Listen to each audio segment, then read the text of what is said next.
Alright, it's recording. First 30 seconds, I always have to make sure that I got it. Episode 16, financial representative. Yes. Financial representative. No. It's awesome. Am I allowed to laugh in the background or something? Yeah. I mean, I'm starting to like watch Gary Vee's videos and stuff. I'm starting to Yeah. realize like he's talking to people when he's doing all of his stuff too. Yeah, So, like, you it's gotta like, have fun with it. People take it up honestly really like serious. They're like, oh. this guy's a joke. Alright, episode 16. You ready for this? Yeah, let's do it. Cool. Act natural. Okay. Cool. I was like, it went from being acting natural to like, oh, this is shit. weird now. You can Alright. say It's it. snowing pretty hard out right now. Holy Holy, lucky. Oh, No. cool. beautiful backdrop. Episode 16, the interclass. I got Connor Silverstein here, financial yeah. representative Yes, with sir. Northwestern Mutual. We're gonna get to know him a little bit, see what he does on a day-to-day basis, and maybe how he can help you guys in the future. So, Connor, let's hear it. What do you do? Awesome. So, I guess people ask me the question all the time, what do I do? And the first thing I ask is, well, what do you believe a financial planner does? And a lot of the time people go, I assume you help people invest their money, or you put it places, or help them save more efficiently, different things of that nature. And how I would tackle that question first is by saying, well, really what I do is help make sure people don't have financial regrets. What often happens when you talk to people in their 30s, 40s, and 50s and older is some people have had a successful experience with the industry, and some other people go, wow, I really wish I knew what I knew now back then, right? Even in our 20s, all the time we say, man, I wish I really knew the value of a nap when I was a kid, but Right. instead, I can't find enough time to sleep. So really what financial planners do is, I like to sit down with great people and have great conversations and hear really what makes them tick in their life. What's important to them? What do they want to accomplish? It's like, why do you go to college? Why do you get a career? You want to evolve yourself and build your future. Well, the same thing applies with your finances. And finances aren't just, I put it away and eventually something happens, but there's the defensive end, the offensive end, so whether you're protecting your ability to earn income or you got loved ones in your life one day like kids running around, how do we make sure that, heaven forbid the worst did happen, we got the great things in place. You plan for the worst so that you have the luxury to plan for the great things to happen. And the great things, the fun stuff, what I call the sexy side of planning, really is, how do you accumulate wealth in a tax efficient way that, fits in your comfort level of what you want to accomplish. Like, not just, hey, can you grow wealth, but why are you even doing that in the first place? In the back end, we also help people really not only build up for retirement, but pull out for retirement. So Right. a lot of different things I just mentioned there. And I always tell people, I go, well, seeing that there's so many different things involved in what it means to build a financial game plan, don't you see how people can sometimes be financially blind? Right? There might be a hole here, a hole there, even though they have some things. People often tell me, they go, well, I got a guy who does my investments or my insurance work, and I go, well, what's the actual game plan? It's like, I don't walk in the gym one day and say, hey, I hit arms and I hit legs, and I go, well, what's the reason why we're doing all those different muscles? Why not just hit arms every day and all look good? No one's Yeah. gonna see my legs if I'm wearing pants. But yeah, really just helping make sure people don't have financial regrets, and just sitting down with them and talking them through how do we, get excited about it. So That's awesome. And like, I guess you guys probably don't know, but I've been working with Connor for about 6 months now. Looking forward to doing a lot of investment planning once I start making some more money and all that type of stuff. But so far we started with life insurance, really good stepstone to really start with when it comes to investing your money in the proper way and everything. But one thing I did notice ever since I did meet you, you work with a lot of entrepreneurs, I feel like. I do. I would say my niche market is definitely business owners. I work with people all walks of life, doctors, nurses, attorneys, engineers, people who business owners, all walks of life, whatever it is. Even some of my friends who are just bartenders. We all want to save money and build a future. So Right, of course. yeah, It's definitely very important too, and I feel like at our age, which is kind of what this YouTube page is all about, people that are around our age, 20s, low 20s, or young 20s, I guess you could say, they really don't understand like the true importance of saving early. Yes, And being prepared for obviously like a rainy day or snowy day like this, you Yeah. never know what the worst could happen, and I feel like that's definitely your job, is to be able to help people realize yeah. that issue. I always joke around. I say, the eighth wonder of the world is definitely compound interest. People don't really understand what it is sometimes unless you really dive into the numbers, and it's really amazing where some people like to wait. And I go, it's not about how can we take your entire whatever's left after you pay your expenses every month and just tuck it away somewhere. But it's really saying, well, after we've paid off, people have built this habit in society of after expenses, you pay other people, and if there's something left over, you pay yourself. Right. And what I mean by that, after expenses are left over, every time you go out, every time you go to the bars, every time you travel, whatever it is, you're paying other people. And the habit that we need to start building is pay your expenses, pay yourself, and by paying yourself, pay yourself forward for your future, and then also have that budget after that to go enjoy your life.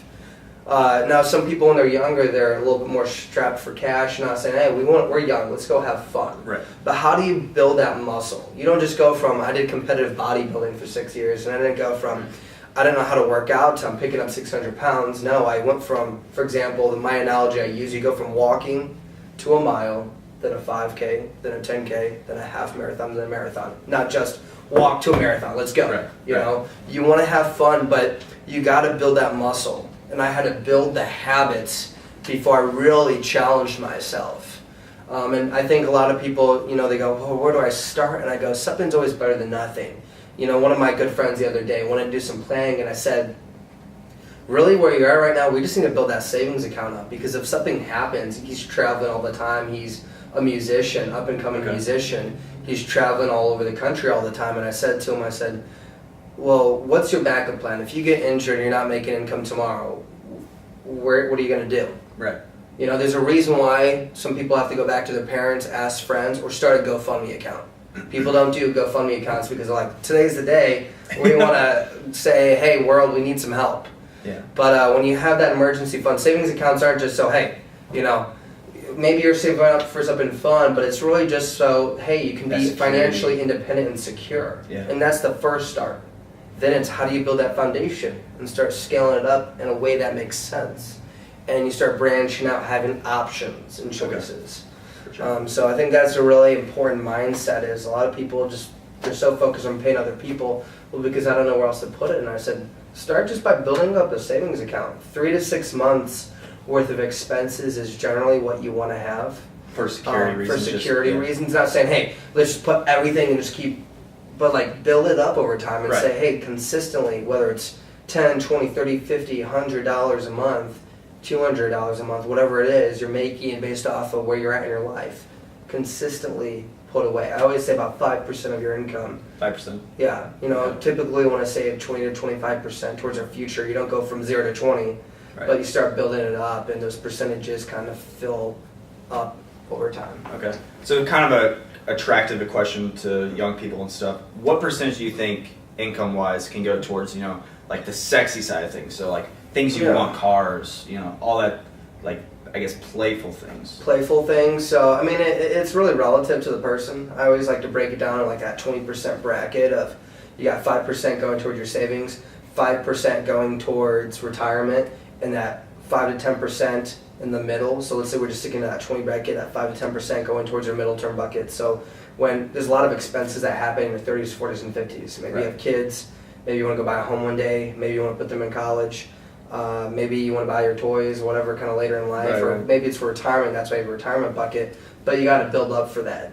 So how do you build buckets that are structured for your short term, your middle term, and then retirement? Okay. And over the course of those buckets, when you manage to say, well, save 20%, it's like, well, what's my income? Like, let's say you're making $100,000 a year. Just say that's post-tax, make it easy. Right. That means what? 20% of $100,000 is $20,000. So you might have $5,000 going towards your savings account, another 5 to 10 going toward maybe some a little bit higher growing accounts or a little bit more conservative, like tax efficient, and then maybe another 5% towards retirement. And maybe you're challenging yourself a little bit more, and up in that to 25%, you're doing 10% towards retirement and 10% towards the middle. But it's all relative. But I also know a lot of younger people who just keep building their savings account up, which is not a bad thing, but after 6 months worth of expenses, that money starts to become inefficient. Okay. Because savings accounts are for your emergency fund. Right. But at the same time, the growth in there is not that great. Interest rates are really low right now, and 0.02% in a savings account is really not that flattering. Right. Inflation's much higher than what the growth you're getting in the savings account. And at that point, it's almost pointless. Absolutely. So, awesome. We'll go on to the next question. Mentors. What do you think about mentors? So I've always been a unique cause. I've had different unique mentors throughout my life. When I was younger, I mean, my mom and my father, my stepfather, have been unique mentors without me realizing it. My mom at a young age, very bold Iowa girl, farm girl, who Same as mine. she doesn't take no for an answer, and she goes and gets something done. If she's having an issue with someone on the phone, who's your boss? Right. And she's quickly talking to them. So she always taught me to speak up for myself and be very bold and know what I want to do. My stepfather was a very successful business owner, and he taught me to think bigger and dream bigger. So in a sense, not directly, but without even realizing, they're just great mentors, of course. Right. When I was younger, I had Kit Kitson in my life. He really got me into the bodybuilding world and taught me how to eat healthy and work hard and push myself in the training world. But I've had different people who are mentors and I looked up to in ways, but not traditional where I'm like, oh my God, I want to be them. Be that guy, yeah. Exactly. I was sponsored with First Form Andy Frisella when I was younger, and I did that for a few years. And Andy Frisella is a great mentor for a lot of people in the fitness world out here in the Midwest. And I think he's from St. Louis, right? Yes, I believe so. I believe so. I thought so. I mean, he's been out here for a very long time. Okay. But his business is based out of St. Louis, and Okay. I think the biggest mistake people have when they look up to these people are they're so focused on trying to be them. You can't change who you are. I think our flaws are what you should be more excited about sometimes in ways, because that's what makes you different. And that's where when you can address what your flaws are, you can that much more quickly find someone who can complement where you struggle to work together to empower each other. So my practice, everyone goes, oh, you're my financial resource. And I go, it's much bigger than that.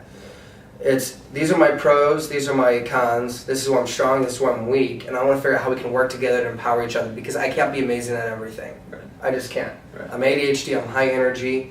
I think where my strength is, I'm great at working with people, but I'm always just go, that work-life balance is something that I even need to work on. But going back to the whole mentorship, people are so focused on, I want to be them, versus what they're trying to say is, they became successful because they found out what they were passionate about, they found out what they loved, and they went after it. And being themselves. Being themselves. Yeah. So they aren't saying you got to change. Now, if there's some character flaws that are holding you back from being successful, Right. be aware of that. But don't say, I got to shape myself to be exactly who they are. It's like thinking about even college. I went to 4 years of going to college, and some of these mentors dropped out of school, some of them finished school and went to Ivy League schools. It's all relative.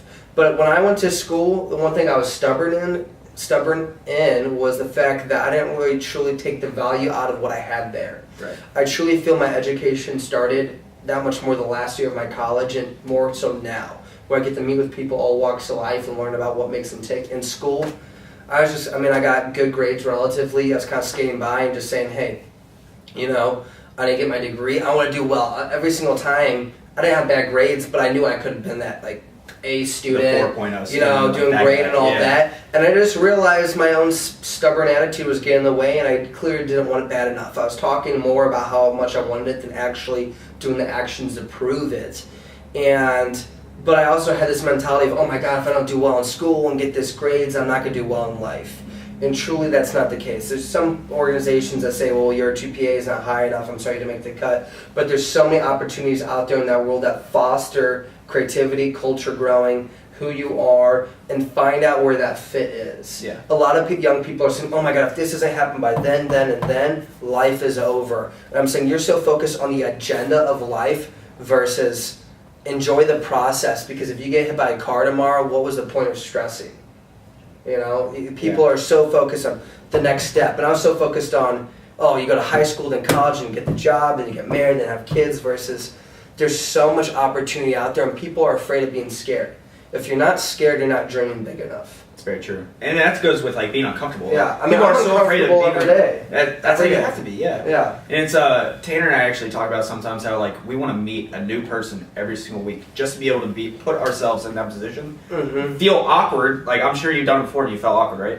it does not feel comfortable. But the thing is, like, the more you practice, the more you practice, the more you practice. I'm sure right when you started with Northwestern Mutual, calling people up on the phone, cold calls, I'm sure you were scared shitless. I don't know. A lot of people, I mean, I would say a little bit different case. I wouldn't say it's more so calling people, but it's more so the idea of being heartbroken with how much I care about my work. Exactly. People reject, it's part of the business. Everyone goes, oh, I'm taken care of, right? And I go, well, what's that truly mean? You only know what you know. Right. You only know what you know. Right. Until you see something that's different. I said, what do you have to lose out of a conversation, maybe a 30-minute conversation, out of 365 days of the year? 30 minutes of that one day for us to get together and say, maybe there's some new ideas that might just change your life. Right. Is that not worth 30 minutes? Oh, for sure. You know, but at the end of the day, people are scared of things they don't know sometimes. And there's, you know, if someone came and called me and they're like, hey, I want to talk to you about the yacht, I would say no. I mean, I'd hear them out at least, but the approach is everything. How you approach people, if it's genuine, it's genuine. If it's not, it's not. People can breathe it, they can smell it, they can see it. Yeah. But really kind of just that mindset. Mindset is everything. And being scared, though, going back to that. I'm not scared every day because I love my work. I'm scared every day because there's so many people out there that I want to impact. And there's people who are great at their work and people who are in it for the wrong reasons and people who are not good at what they do. And I think what I'm more scared of every day is saying, you know, I want to make sure that I'm there for them before the wrong person is. Right. And that doesn't mean I have an agenda of a financial gain from meeting with them. You know, hey, it would be nice to be their guy at the end of the day. I would love to be your advisor. For sure. But what's more important than that is that you are educated right and you're treated as you should be treated. The golden rule, you know? No, that's very true. Going back to a couple episodes ago, I mean, he kind of hit a couple key points about, honestly, being spontaneous. Mm-hmm. I mean, it has to go with that, just like kind of going with the flow and not all of a sudden setting an agenda for the next 3 years of your life and staying, you know, like congruent to it and stuff. It's almost better to just like go with the flow and see where life happens. Because I think back, like, my friend Andrea got me a meeting with you. If I wasn't, you know, open to being spontaneous. He rejected me at first, too. He was like, I don't know about talking to him. And I was persistent. Like, if you get, if you breathe and you're a great person, I'm coming after you. Exactly. And then he was persistent and everything. All of a sudden, he hit me one day with a call. I was like, let's set up a meeting, 30 minutes. I was like, what do you got to lose? What do I have to lose for 30 minutes? You know, like you said, 30 minutes out of 365 days of the year. Yeah, and like people always say, well, I get it. You know, my buddy's trying to refer me. I get it. They're trying to help you out, all that stuff. And I even tell you, after our first time we got together, did I pitch you? Did I say you should be doing anything? We just sat down and said, I want to get to know you. Got to know me, yeah. I go, I don't even know if I like you yet, right? Like, the relationship is so much more. You show a prettier graph than the last person did. They're like, oh my God, that's cool. If they want to switch over just a prettier graph, then that means they never even had a relationship. Right. And I said, what's more valuable? This guy that, you know, financial planning, when you think about finances, those are things that are going to affect your future, your significant other's future, your kids' future if you want to have kids, the generations and legacies, your ability to go out there and do things and make things happen, enjoy your dreams. Do you really want a guy, or do you want someone that actually took the time to say, I'm more interested in how your family and your kids are doing? Right. I don't want to be that. You know, one of my friends went to me recently, and I'm not going to mention companies or names or anything like that, but she goes, you know, my parents' guy is, you know, reached out to me recently, and he was talking about an account that my parents set up for me and all that. And I said, all right, that's awesome. How did it go? So I'm assuming you guys met together. She goes, no, he just gave me a call and said, oh, okay, I'll follow up with you in a few years. And what shocked me was the fact that this advisor had been with the parents for so long and he's never met her. Right. I said, if my clients have kids, I want to be involved in their lives too, because their family is important. That relationship's important. And when it comes time to the kids need to have that conversation, I want to sit there and say, hey, you guys already know me. I'm not some stranger. Right. I already know, you know, what you like to do for fun and what makes you tick, the essence of who you are versus, well, it's time to talk to you because I'm going to make some money. Right. You know, and the fact that he'd even take the time to explain what she had, obviously because he knew there was a financial gain from it, but maybe not, who knows. But the relationship's so much more important. And I said, I don't want to be like that creepy uncle who's not actually part of the family, but like he cares enough to be involved. Of course. You know, and we're younger, you know, I'm not going to have kids maybe for another 5 to 7 years. I want to have some kids hopefully when I'm 30. Right. But I'm not going to start thinking about it when I'm 30 and be like, oh, got a kid on the way, what do I got to do? Right. Versus, am I prepared to have that life? Not on just I'm getting by, but like I'm really having a the great lifestyle life. you want to live. Yeah. So many people go, I want that, and then they don't do it. And it's because it sounds like so much work. And I go, that's my job to say, you don't have to make it feel like work. Let's just talk about it. Let's just have ideas.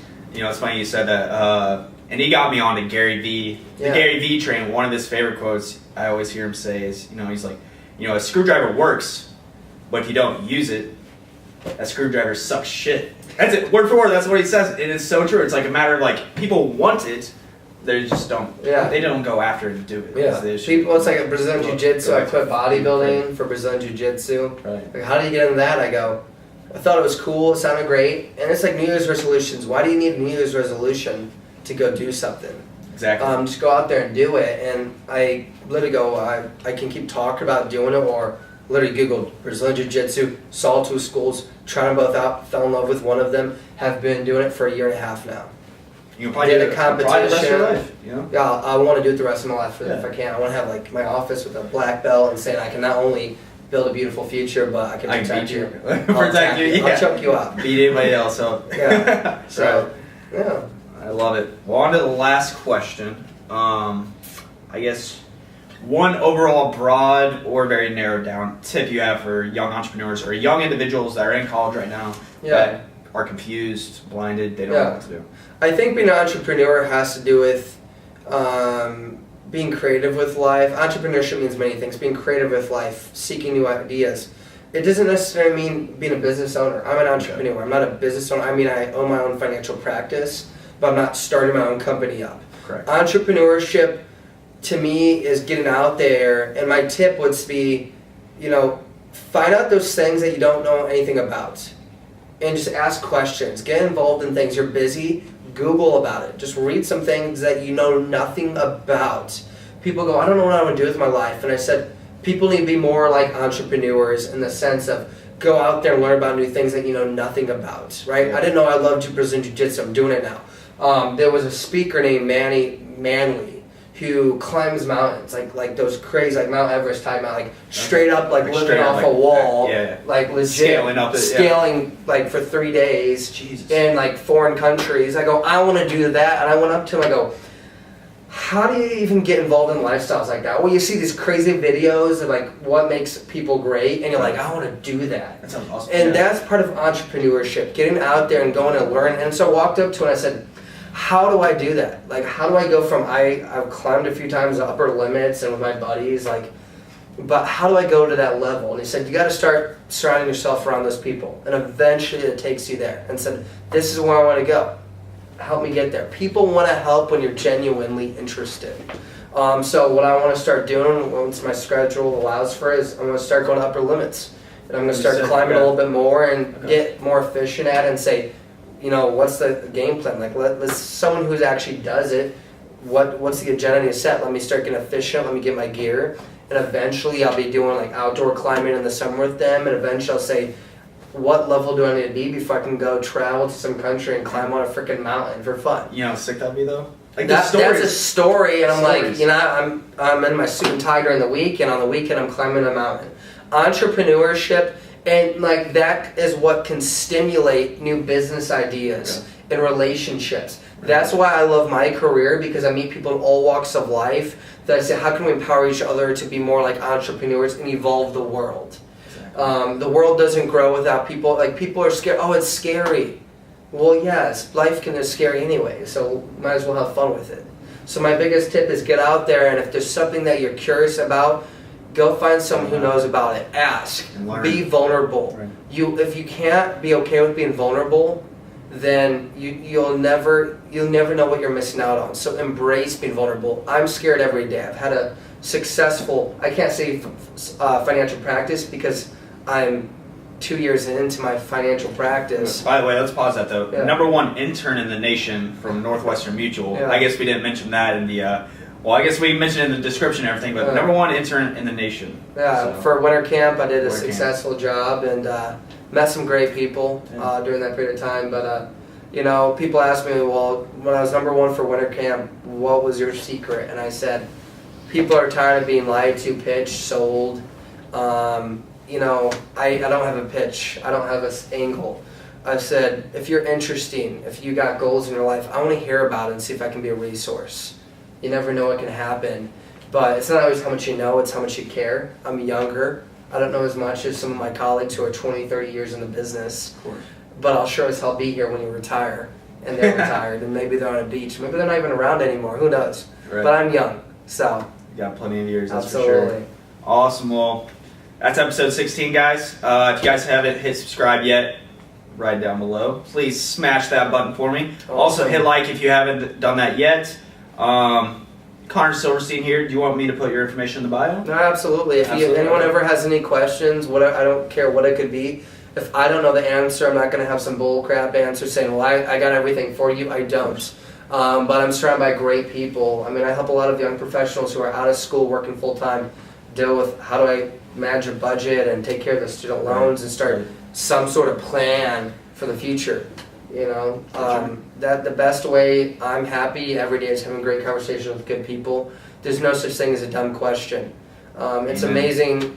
A lot of people have similar struggles, and they'll go, "Oh my God, I can't believe it! I don't know this." And I go, "Why should you though? We don't teach financial education on how to plan efficiently for the future." So, if you ever have any questions, reach out to Sam, reach out to me, and we'll let's get you build guys connected. Beautiful futures. So, I love it. Awesome. Well, Connor, I appreciate it, my man. as always, And we'll see you guys tomorrow.